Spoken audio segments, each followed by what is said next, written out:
What you see here is $10,000 on the table. You can take this money as a loan, but I will charge you a little bit of interest rate. Like most people, you take the money and you go buy a nice car. But in 10 years, it's time to pay me back. And because of interest rates, now you owe me $20,000 and not 10. You will say, I don't have money to give you. And if you don't, I take your car and a piece of your house.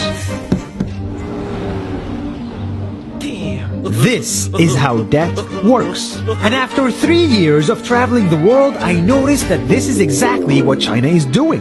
For example, take the small island nation of Sri Lanka. This developing country needs money and China has a lot of it.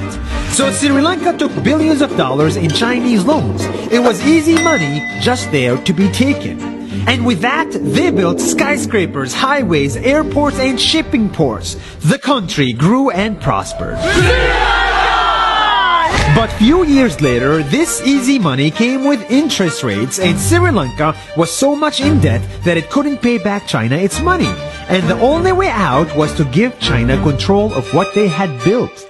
In other words, Sri Lanka lost a piece of its home to China because of debt. This is the Chinese money trap. And it's a real thing I saw all over the world. In Papua New Guinea, I saw $2 billion in loans given by the Chinese to build skyscrapers, infrastructures, and ports. But there is no way this remote developing country can pay it back or its interest rate. And the only way out is to give China control of the country. In the Maldives, Pakistan, Malaysia, Laos, Kazakhstan, Mongolia, Egypt, Kenya, and South Africa,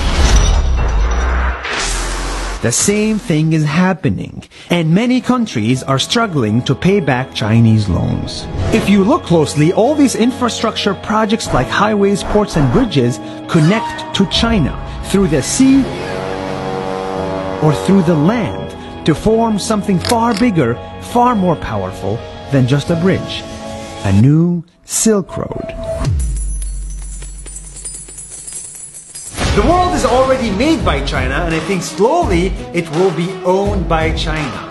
Don't get me wrong, building bridges, ports, highways, and airports is a great thing for the people and the country, but they come at a very high cost. And when these countries can't pay back the loans, these countries will lose their homes.